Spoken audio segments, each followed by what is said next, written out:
Bonjour tout le monde, pour ceux qui nous joignent, on va donner juste une minute. Comment on va commencer?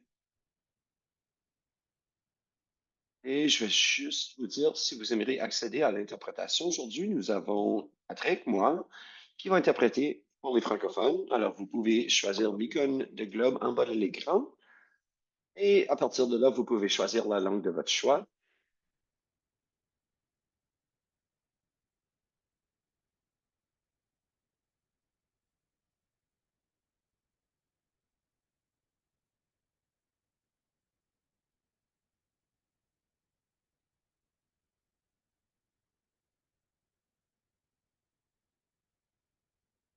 Bonjour tout le monde, on va juste accorder quelques minutes pour que les gens nous joignent avant de débuter.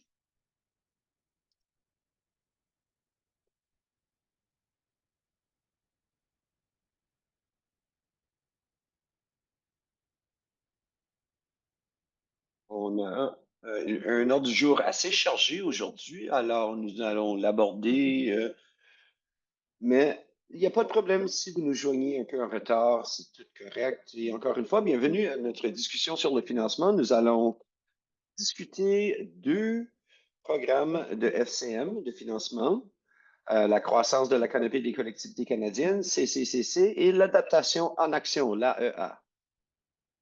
Et encore une fois, si vous avez besoin de l'interprétation et vous n'avez pas entendu le message la première fois, nous avons l'interprétation aujourd'hui. Vous pouvez cliquer sur l'icône du globe pour choisir la langue de votre choix. Et merci à Patrick, c'est moi, pour l'interprétation. Pour commencer, on va juste prendre un instant pour reconnaître que Climat Atlantique opère dans le Canada atlantique, qui se trouve sur les terres natales non cédées et non abandonnées de plusieurs peuples autochtones, y compris le Mi'kmaq, Wolastoqey, Passamaquoddy, Penobscot, Abenaki, et qui sont tous membres de la Confédération Wabanaki, ainsi que Beothuk, Innu et Inuit. Alors, comme on passe à travers de nos discussions de financement, prendre juste un instant pour réfléchir sur les terres sur lesquelles on travaille et opère. Et si vous aimeriez vous introduire dans le chat à texte libre, on aimerait savoir d'où vous nous joignez aujourd'hui. Prochain, nous avons notre ordre du jour. Alors, ce qu'on s'attend à compléter ce matin, on va discuter de ces choses-ci. Je vais passer la parole à Trevor pour donner une historique, un peu de contexte sur la session d'aujourd'hui. Et ensuite, nous avons Charline de FCM pour parler un peu plus les opportunités de financement pour le CCCC et une plongée plus approfondie dans ces programmes pour en apprendre plus. Et vous êtes le bienvenu certainement de demander des questions à Charline comme on passe à travers de la portion. Comme on a son expertise dans la salle, c'est une bonne opportunité de vraiment plonger et demander des questions à propos des programmes. Et par la suite, nous aurons deux séries de salles séparées. Il y aura une variété de sujets qu'on va décrire et on va vous donner un aperçu lors du temps. Et encore une fois, à 11h45, on aura une chance pour des questions et la session terminera à l'entour de midi. Avant de passer la parole à Trevor, j'aimerais aussi établir la base pour des lignes directrices pour la communauté. Un rappel, comme on est dans un espace virtuel ensemble aujourd'hui, quelques lignes directrices à garder en tête, comme on passe à travers de la présentation et les salles séparées doivent être respectés, respecter les idées des autres dans cet espace. Nous sommes tous ici pour apprendre et vous êtes le bienvenu de partager, de participer au niveau que vous êtes confortable. Si c'est garder la caméra fermée et juste écouter, ça c'est tout à fait correct. Si le niveau de confort, c'est quelque chose que tu veux engager, demander des questions, participer de façon active, c'est excellent aussi. Juste assurez-vous que vous participez au niveau auquel vous êtes confortable. S'il vous plaît, prenez ce que vous en avez besoin de cet appel. C'est un appel de 2 heures. Si vous avez besoin d'une pause bio, un verre d'eau, sentez-vous libre de faire ça. Fermez la caméra. Prenez le temps que vous avez besoin. Et en dernier, juste pour la possibilité de demeurer ouvert pour la collaboration dans cet espace, comme on discute des différentes opportunités de financement, des applications potentielles que vous travaillez dessus, être ouvert aux idées des autres et des collaborations potentielles au travers du Canada atlantique. Et ça, c'est les lignes directrices de communauté, la base qu'on voulait établir avant de débuter. Et donc, on va commencer nos discussions à propos de ces opportunités de financement. Je vais maintenant passer la parole à Trevor pour fournir un peu plus d'historique ou de contexte. Merci, Anna. Alors, la participation dans cet atelier, c'est censé être sans barrière et on remercie le financement de la Fédération des Canadiens des municipalités. Climatique est un des de 13 projets qui sont financés à travers de la voie d'adaptation et nous sommes un parmi 6 partenaires, organisations partenaires qui sont financées à travers de FCM. Alors, Climat Atlantique est ici non seulement pour supporter les municipalités et les communautés, mais les organisations aussi à travers du Canada Atlantique ainsi que des organisations non lucratifs ou un individu qui a besoin de savoir où débuter avec des outils gratuits d'adaptation et de mitigation.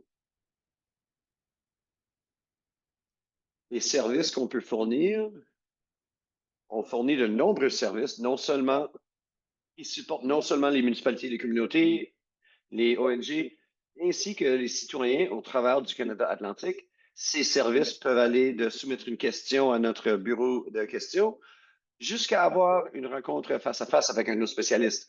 Nous avons des programmes, ça se peut que vous avez entendu parler de CART, ça va se faire lancer en automne.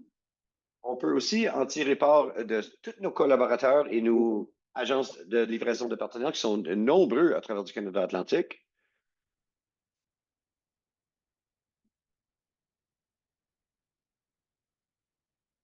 On sait tous que accéder au financement fiable et à long terme est important et c'est pour ça qu'on est ici aujourd'hui. La première session était la semaine passée où on avait un atelier de financement et dans cette session, nous avons fourni un support pour identifier et naviguer les financements en partie tiers et on avait des exemples comment tirer parti des partenaires et les services pour soumettre l'application à temps.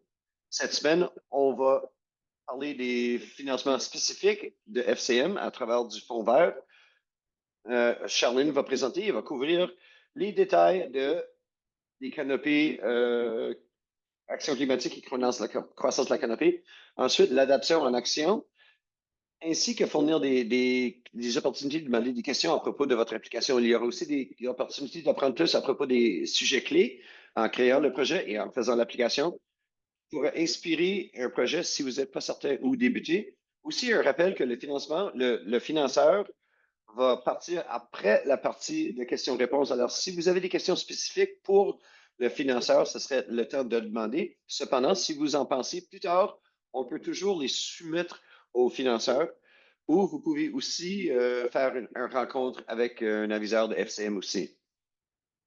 Je vais maintenant passer la parole à Charline.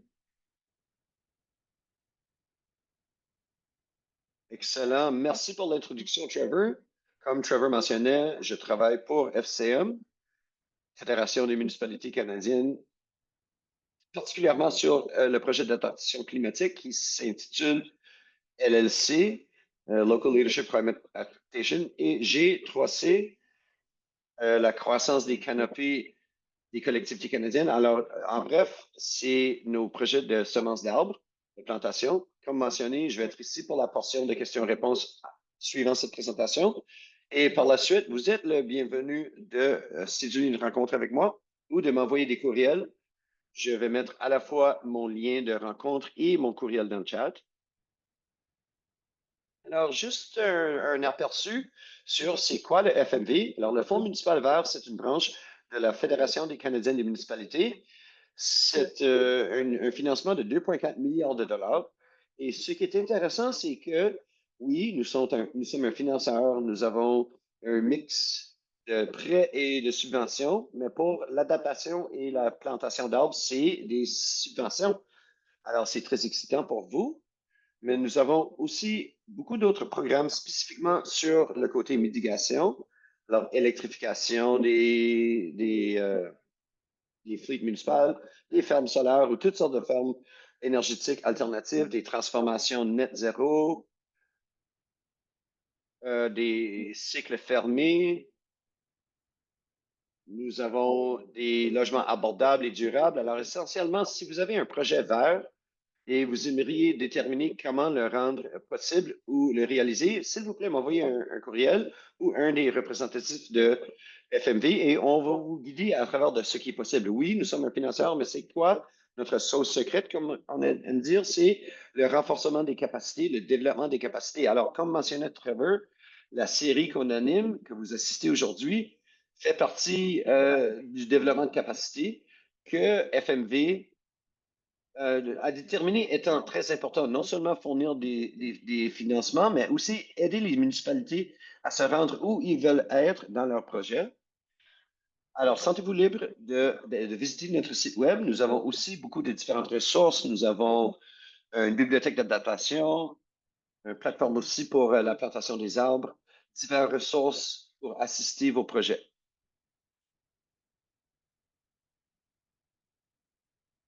Alors, comme je disais, nous avons beaucoup de différentes offres en termes d'adaptation au FMV.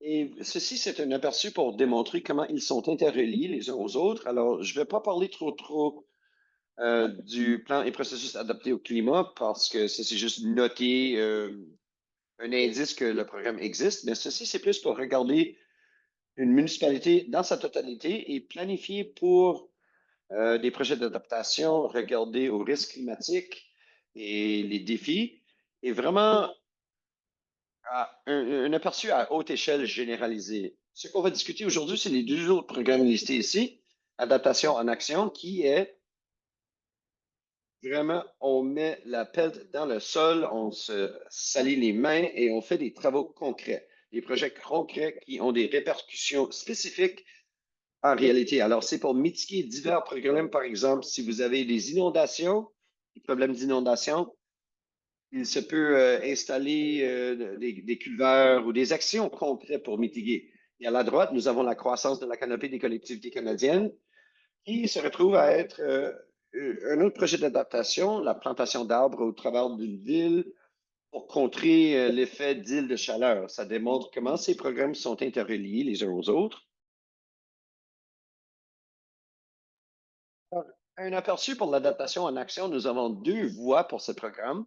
Nous avons des études de faisabilité, ensuite des projets de mise en œuvre. Alors, on peut y penser comme un processus à trois étapes. Je mentionnais tantôt que nous avons le CRPP, les plans et processus. Alors, pour être en ordre de soumettre une étude de faisabilité, vous devez premièrement avoir un plan d'adaptation ou une évaluation de risque.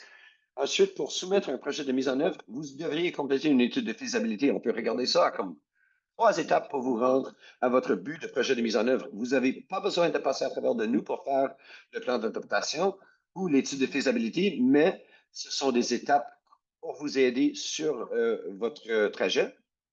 Alors, les études de faisabilité, c'est quoi? Bon, en bref, j'aime dire que c'est la recette pour dévoiler le projet de mise en œuvre. Ce qui devrait être inclus dans l'étude de faisabilité, l'objectif du projet ainsi que le site. Alors, le pourquoi faites-vous ceci, comment allez-vous l'accomplir, la faisabilité technique, ça c'est les plans au besoin, comment accomplir le projet. Nous avons besoin d'une estimation des coûts, un budget. Alors, nous avons besoin de toutes les étapes en allant vers l'avant pour ensuite, lorsque vous vous rendez à la phase de mise en œuvre, ça va juste être un fait de dévoiler le projet. Comme on dit, on offre le financement pour à la fois les études de faisabilité ainsi que le projet de mise en œuvre. Et ce sont deux différentes voies de financement, deux différents processus d'application. Alors, dans l'étude de faisabilité, il y a diverses considérations. Pour nous, c'est important d'inclure des pratiques d'engagement inclusif, antiracisme, équité et inclusion au sein de votre plan d'adaptation, mais aussi dans votre étude de faisabilité et aussi les projets de mise en œuvre. Nous avons toute une section sur le site web dans la section de développement de capacité en parlant pourquoi la diversité et l'inclusion. Et en bref, c'est très important, l'engagement inclusif, de considérer toutes les populations sur le territoire, s'assurer que si une population, on veut s'assurer que pour être en mesure d'avoir une communauté résiliente, on doit s'assurer que toutes les populations soient considérées. Alors, dans cette portion, on aimerait que vous analysiez quelles voix se font entendre lorsque vous faites votre plan ou votre étude de faisabilité. Qui est affecté par ce projet? Est-ce que vous avez parlé à eux? Est-ce que leurs voix sont entendues? Juste vraiment faire une étude à 360 degrés face à qui se fait impacter par ceci. Une autre considération importante, c'est les adaptations fondées sur la nature. Alors, intégrer des solutions basées, fondées sur la nature où possible. Par exemple, une marée à l'eau salée. Et si vous avez de l'érosion, inclure la plantation, vraiment regarder à des solutions fondées sur la nature pour vos projets d'adaptation. Alors, je vais inclure quelques exemples de types de projets qui sont admissibles. La portée est très, très grande, par contre. Et ce qui est très important pour nous, c'est que dans votre communauté, vous analysez quels sont vos défis en termes d'adaptation climatique et comment ils peuvent être mitigués. Et comme je disais, un plan d'adaptation ou une étude de risque est requis pour l'étude de faisabilité et pour la mise en œuvre. Et ce qu'on va faire, c'est on va créer une relation directe entre le plan d'adaptation ou l'évaluation des risques à votre projet de mise en œuvre. Alors, on doit pouvoir percevoir qu'il y a un effet et une cause. Problème, inondation, ça a été identifié dans l'évaluation de risque. Ensuite, le projet que vous allez aborder ou suggérer, c'est de mitiguer ces effets. Alors, quelques types de projets admissibles, et ce n'est pas une liste exhaustive. Nous avons la restauration ou la création de milieux humides. Nous avons des infrastructures publiques de rafraîchissement ou de réchauffement. Nous avons des installations ou rénovations ou modernisation d'infrastructures vertes. Une chose que je vais illustrer, c'est que l'entretien n'est pas permis dans ce volet, n'est pas une activité permissible, non plus l'achat de terre dans cette voie de financement. Alors, l'entretien, si vous avez un problème, disons, avec votre barrage, l'arranger ne sera pas éligible. Cependant, une mise à jour, une modernisation pour adresser vos implications d'adaptation serait par contre éligible.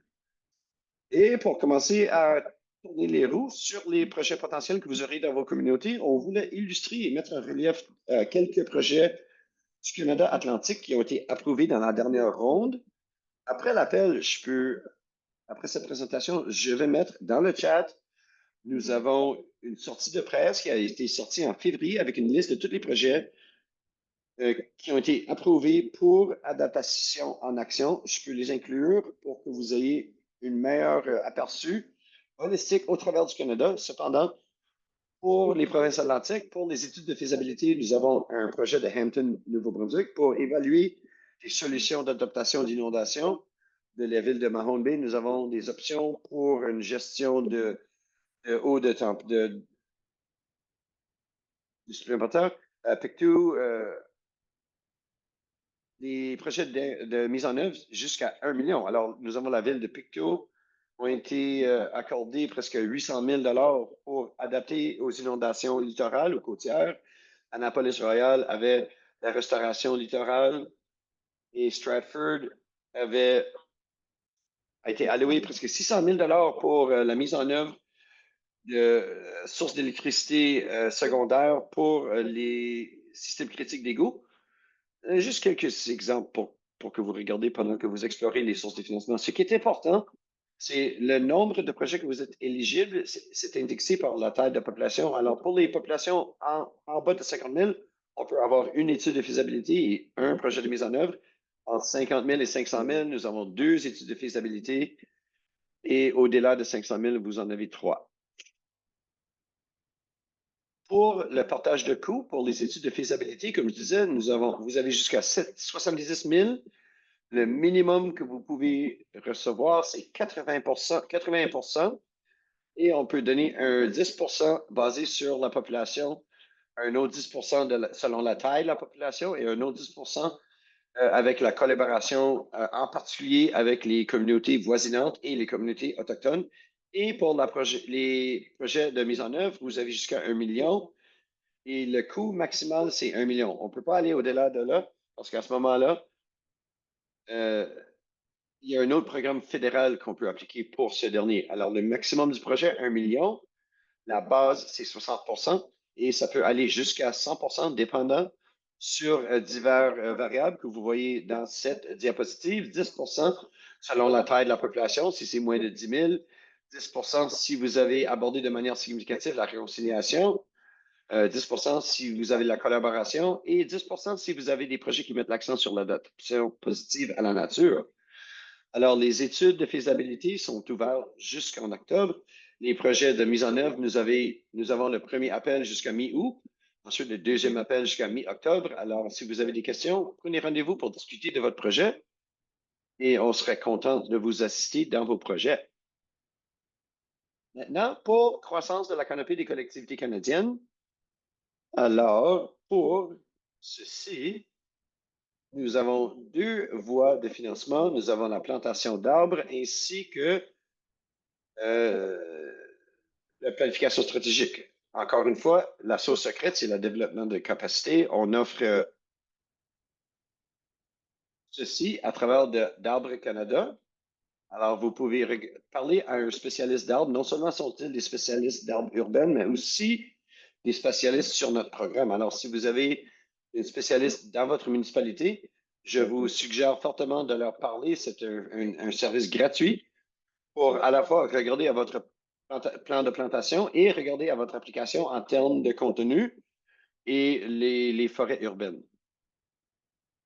Les exemples de projets admissibles, nous avons la plantation d'arbres en bordure des rues, nous avons la plantation en milieu urbain, nous avons la plantation d'arbres dans les parcs, dans les zones riveraines et la restauration des forêts et la reforestation. C'est important que c'est tout dans le contexte municipal, alors dans les frontières de la ville comme telle.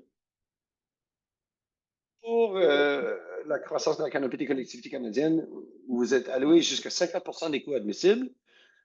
Chaque municipalité peut avoir jusqu'à un maximum de 10 millions de dollars. Alors, les projets seraient 20 millions, financés à 50 Comme j'ai dit, c'est 50 alors 10 millions fois 2, 20 millions. Et un maximum de 1 million par municipalité pour des coûts d'infrastructure. Alors, à peu près 10 du montant maximal peut être pour des coûts d'infrastructure. Ça signifie enlever des trottoirs, diverses infrastructures, telles que des cellulaires, sylviculture, toutes les infrastructures pour être en mesure de s'assurer que vous avez une plantation avec succès. Vous pouvez aussi égaliser ces coûts. Alors, on a dit 50 des coûts. Vous pouvez l'égaliser si vous trouvez d'autres sources de financement qui n'est pas de 2 milliards d'arbres. Nous sommes financés à travers de ce programme, alors on ne peut pas le dédoubler. Si vous avez trouvé des financements provenant d'eux, ça ne peut pas être combiné avec ce dernier parce que les deux viendraient d'une même source. Ce qui est important dans l'application pour le plan de plantation, c'est d'avoir un site choisi. On a besoin d'une analyse de ce dernier, la sélection du stockage, sélection des espèces, le modelage des plantations, les techniques de plantation, les techniques de préparation de sol. Alors, nous avons besoin de savoir dans votre plan de plantation, tout de A à Z, pareil comme une étude de faisabilité, comme j'ai référé tantôt dans la portion d'adaptation. On reconnaît que tout le monde a divers niveaux d'accès aux foresteries urbaines en expertise. Comme j'ai dit, notre développement de capacité, c'est très important pour être en mesure d'assurer le succès de nos projets et pour augmenter l'impact de ces projets. Comme j'ai dit, on offre des conseils d'experts avec Arbre Canada. Alors, eux sont des experts, comme je dis, à la fois dans la foresterie urbaine, mais aussi avec notre programme. Alors, c'est un service gratuit pour être en mesure de mettre en ordre votre application ou votre plan de plantation à un niveau où ça peut être soumis à notre programme. Et comme je disais aussi, à la fois pour l'adaptation et pour la croissance des canopées des collectivités canadiennes, nous avons diverses fiches d'information sur diverses ressources en termes de plantation d'arbres et l'adaptation climatique. Alors, si vous êtes intéressé, vous pouvez utiliser le code QR pour en savoir plus sur ceci, mais vous pouvez aussi visiter le site web pour voir ces fiches d'information. Le processus de demande, ça prend à peu près 6 mois pour l'adaptation et jusqu'à 8 mois pour la plantation d'arbres. Alors, la première portion, c'est parler à une représentative comme moi ou mes collègues et on regarde à la portée du projet, on s'assure que c'est éligible. Ou si on ne peut pas déterminer ceci, on va vous demander de remplir quelques items. Vous allez faire une pré-application. Ensuite, on va vous inviter de faire une application complète avec notre portail. Si vous avez des questions, vous êtes le bienvenu de nous envoyer un courriel. Voici le courriel générique. Je vais inclure la mienne dans le chat et je vous invite aussi de vous abonner à notre infolettre à CM Connect parce qu'on peut recevoir toutes les informations pour tous les financements. Comme j'ai dit, nous avons beaucoup de différentes voies, à la fois en mitigation et en adaptation. Alors, je vous invite de vous abonner à notre lettre nouvelle. Si tu aimerais parler à un membre de notre équipe, regardez à ce code QR pour faire une rencontre. Et je vais inclure mon lien personnel dans le chat aussi. Et voici mon courriel. Vous êtes le bienvenu de m'envoyer un courriel. Mais comme j'ai dit, je vais l'inclure dans le chat aussi. Et nous avons maintenant une période pour les questions.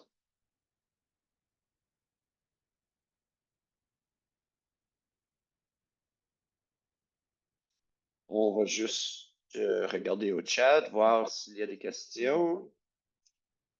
Ou vous pouvez vous enlever de la sourdine et les demander directement. Adrian a écrit qu'est-ce que l'achat d'un terrain peut être utilisé comme faisant partie de la contribution d'une communauté envers le coût du projet? Alors, je pense que tu réfères à l'adaptation, Adrien. Alors, est-ce que l'achat d'un terrain peut être utilisé comme faisant partie de la contribution provenant de la communauté envers les coûts de projet? Je crois que oui. Je vais vérifier pour m'assurer, mais une chose que je me demanderais, c'est que l'achat du terrain a la tendance d'être très dispendieux et le budget en soi-même ne peut pas être au-delà de 1 million de dollars. Alors, je me demande, et dû au fait que le pourcentage que vous pouvez accumuler peut être assez élevé, comme je disais, pour la dotation en action, ça peut aller jusqu'à 100%. Alors, je demande si ce serait mieux de peut-être, si ce serait bon de l'inclure. Ça dépend. Beaucoup de gens trouvent ça difficile de demeurer en bas du seuil de 1 million. Je ne sais pas le prix des terrains dans les provinces atlantiques, mais à Montréal, c'est très cher. Mais c'est quelque chose que je vérifiais, mais je peux te revenir pour plus d'informations là-dessus.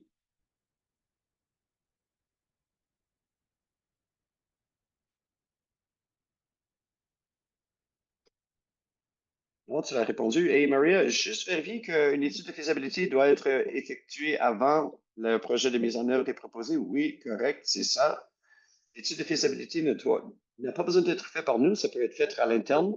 Je vais parler des diverses composantes d'une étude de faisabilité, le quoi, pourquoi, où, comment, le budget. Si vous êtes capable de faire ça à l'interne ou avec d'autres moyens, c'est excellent. Nous avons seulement besoin de la documentation pour le projet de mise en œuvre. Et Sefer, c'est quoi la marge acceptable d'erreur pour les estimés de coûts dans la phase d'étude de faisabilité? Question intéressante. Alors, ce que tu demandes, c'est tu as soumis un budget de 500 000 et lorsqu'on arrive à la mise en œuvre, ça va coûter en vérité plus. Je ne suis pas certaine de cette question, Saphir. Je vais l'écrire, je vais la prendre en note et je vais te revenir avec la réponse. Et je vais envoyer les informations à Anna. Elle va les envoyer peut-être à tout le monde ou peut-être juste à Saphir. Et je vais juste écrire ta question aussi. Et Matt, ici, nous a demandé un suivi à la question d'Adrian. Est-ce que le 1 million peut être appliqué à un projet plus important, le stackage? Non, ça doit être un projet seul de 1 million ou moins. Alors, on doit démontrer que le projet, par soi-même, au total, un coût en dessous de 1 million, contribue à la résilience en adaptation dans votre communauté. Alors, si, Matt, tu as un projet par soi-même qui peut faire tout ceci et se trouve en dessous de 1 million, excellent. Ça peut faire partie d'un plus grand projet. Par exemple, il y a un projet que eux veulent faire une série de terres humides, mais avec l'offre du budget, ils peuvent seulement en faire quelques-unes. Mais ces terres humides en soi-même contribuent à la résilience en termes d'adaptation dans leur communauté.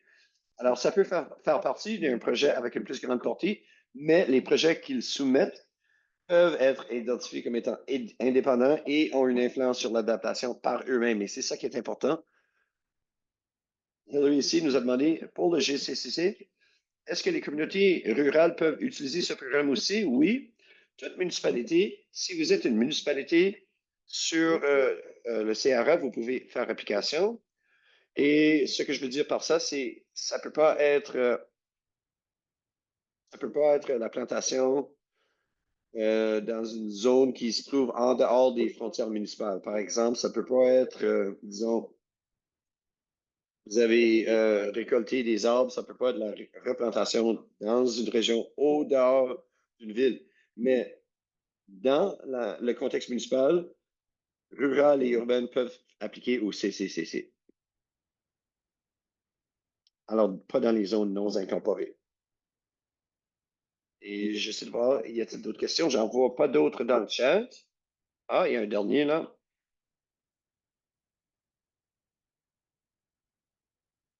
Est-ce que les subventions peuvent être utilisées de CCCC pour couvrir la plantation d'arbres qui fait partie de AIAA? Il y a une application jointe entre AEA et CCCC. On peut faire une application jointe. Alors, par exemple, si vous avez une rivière qui inonde et vous voulez planter selon la rive, vous pouvez faire une application jointe, c'est très possible. Et ce que tu as écrit ici, est-ce que les fonds peuvent être, est-ce qu'on peut tirer fort des fonds de 4C pour couvrir le coût de plantation pour AEA? Les applications jointes, c'est permis. C'est bien permis. A-t-on d'autres questions par rapport à ces deux offres? Ça ne paraît pas comme si on a d'autres questions.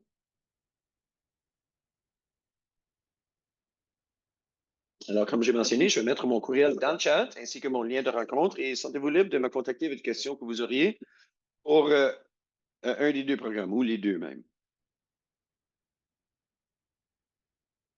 Excellent. Merci, Charlene, pour ça.